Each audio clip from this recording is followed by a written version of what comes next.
لا حول ولا قوة إلا بالله العلي العظيم. بسم الله الرحمن الرحيم. أعوذ بالله السميع العليم من الشيطان اللعين الرجيم. My elders, my brothers, Mu'mineen and Mu'minat, Salamun alaykum wa rahmatullahi wa barakatuh. Today we've entered we've entered already into the 5th day of this blessed month of Mahe Ramadan 2020 or 1441 AH. And by now we're all used to the new norm of how to abstain from going out and living within the confines of our houses as much as possible. And as the world now comes to compromise or comes to accept the new norm and get used to the environment around us, so does the stage of our du'as. I will not repeat the first 4 days as we've been doing, because it's not only taking up time, but the first 4 days in a nutshell was freeing ourselves from the shackles that have tied us down and moved us away from the mercy of Allah subhanahu wa ta'ala. As of yesterday, in your du'as of yesterday, you had asked Allah subhanahu wa ta'ala to have lifted you, freed you from the shackles that you and I have created for ourselves by getting engrossed in dunya, and having taken us towards His proximity and His guidance. So today the du'as shift, or the dua from today onwards shift their focus and give us a new purpose in this holy month and towards our lives. The dua that is there for the 5th day of Mahe Ramadan, short dua with about 4 lines, I beg your pardon. And it begins, Bismillahir Rahmanir Rahim. Allahumma aj'alni minal mustaghfirin. O my Lord, give me the pleasure or make me of those who are the seekers of your forgiveness.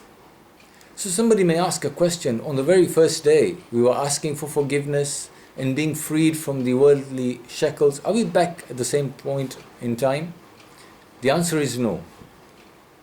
There is a difference between the person who is in a prison, who is shackled down, who has no purpose in life, or who is misguided and going down the wrong path, and the person who is self-conscious and ever watchful over each and every action of theirs. The best example for this is, in history, there were those who had gone astray and were ready to shed the blood of the Ahl Bayt alayhimus salam, but yet they called themselves Muslims. Yet they called themselves monotheistic believers. And yet there were those who were abstaining from all the vices, and we can name a lot of companions of the Holy Prophet and the Imams of our time.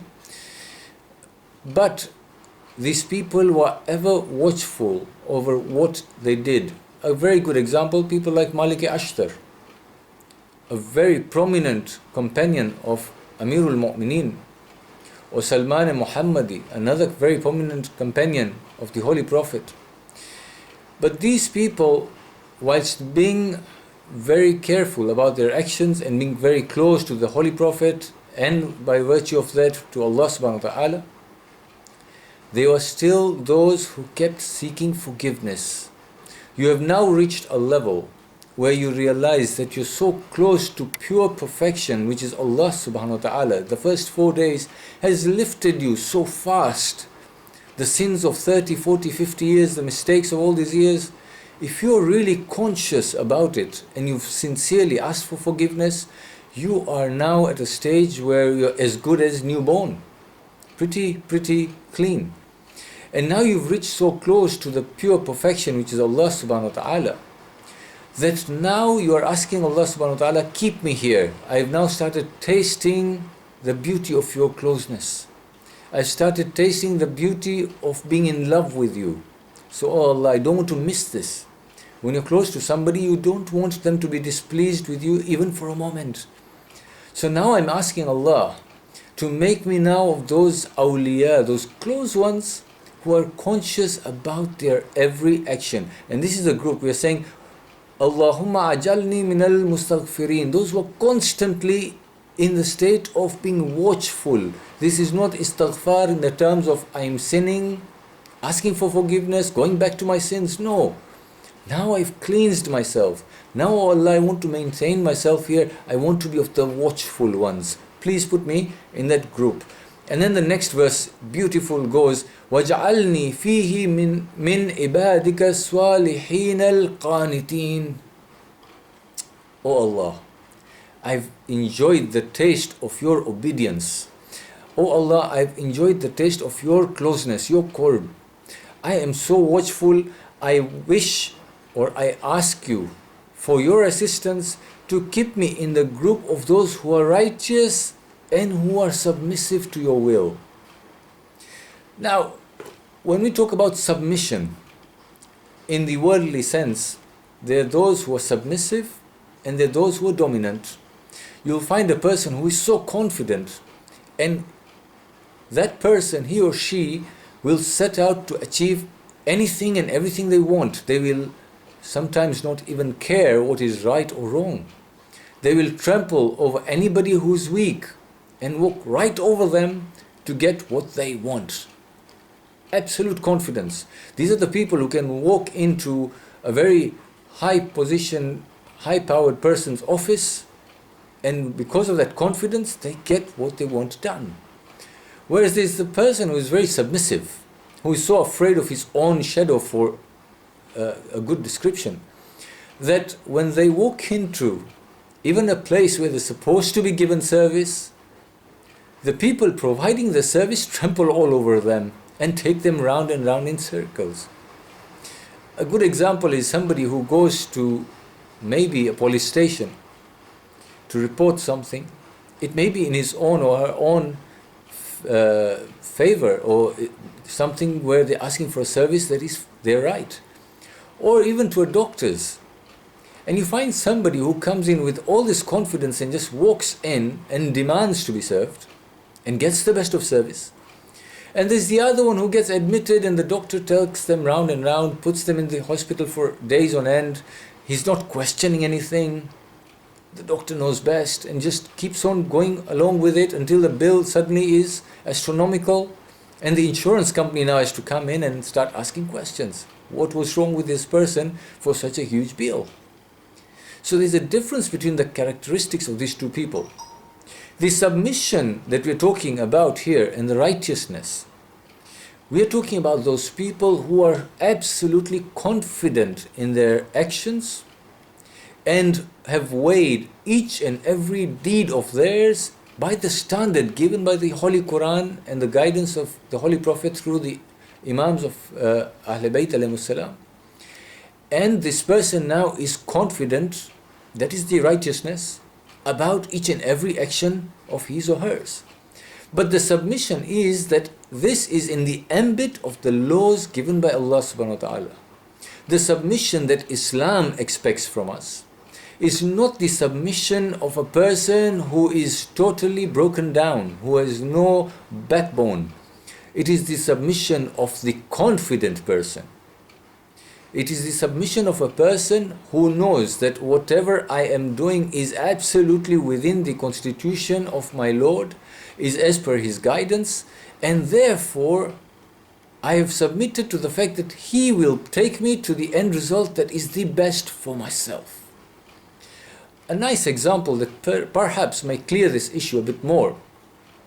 There are two people that you will find. One who is always driven in a car, and there is one who always drives their car. The one who is always driven or tends to drive very meekly and very slowly within the traffic and takes ages to get to where they're going, and sometimes for those who are confident, these people become a nuisance on the road. He or her they're ever scared of every single incident on the road. These are the people who don't want to go over 10 miles an hour. But you've got this person who's driving like a bullet, but so confident yet so watchful and aware of everything going on around him or her.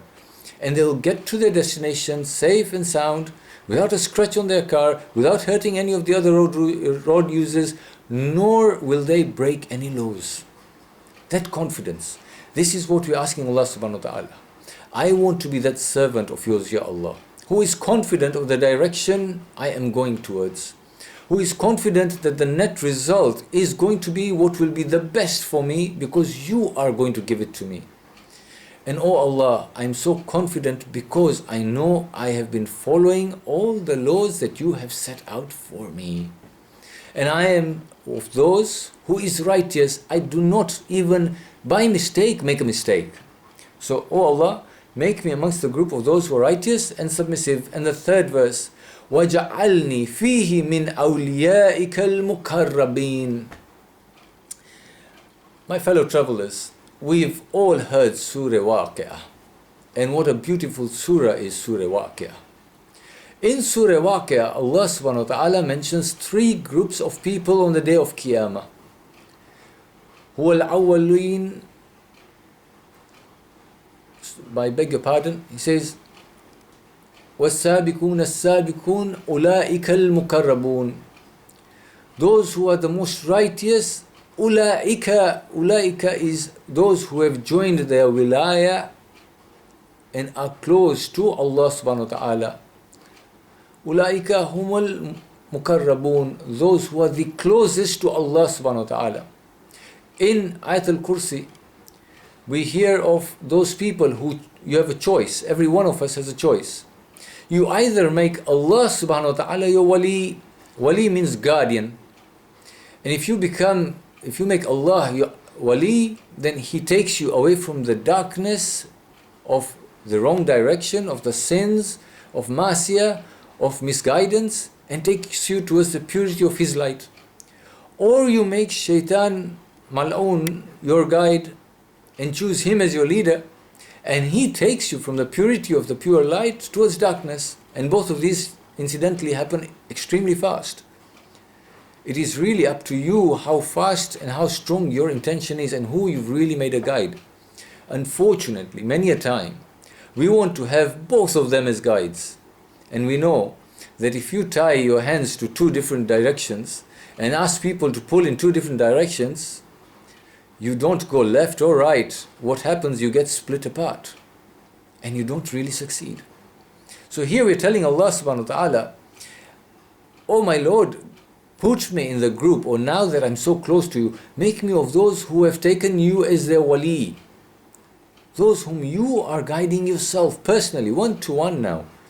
And oh Allah, make me of those who are your muqarrabun, those who are the closest of your companions. In Surah Waqi'ah, incidentally, the station of the muqarrabun is the highest station one can achieve on the day of Qiyamah. The other ones are Ashabul Maymana and Ashabul Mash'ama, the companions of the right hand and the companions of the left hand. Those whose books will be given in their right hand, but there will be some mistakes, there will be some punishment, there may be some atonement, there may be some accounting. And those who are given their books in their left hand, those who are doomed, those who by themselves of their own volition will walk towards the fire of hell, knowing that this is what I earned on this earth. But those who are muqarrabun, these are those for whom, subhanallah, as they come out of their graves, many of these will climb on a light, like the buraq that the Holy Prophet used for Mi'raj. They'll climb on the shaft of light which will take them straight across Sirat and to the doors of paradise. Indeed, there is riwayah that one of the things that becomes buraq for you on the day of Qiyamah is Salatul Layl. And what is Salatul Layl? And what is the best time to begin the practice of Salatul Layl, if not the month of Mahe Mubarak? And then we go on to say, Ya Allah, I'm asking all this from you. What am I asking? I am asking to become of those servants who knowingly submits to your will with full ma'arifah. I am asking to be in the group of those people who are close to you and who are guided personally by you. I want to be in the group of those who are consistently watchful over their actions. برأفتك يا أرحم الراحمين. This can only be achieved, O Allah, if your kindness and benevolence is upon me. Ya Arhamar Rahimin. The name Rahma. Bismillahir Rahmanir Rahim. We need to understand the secret of Bismillah.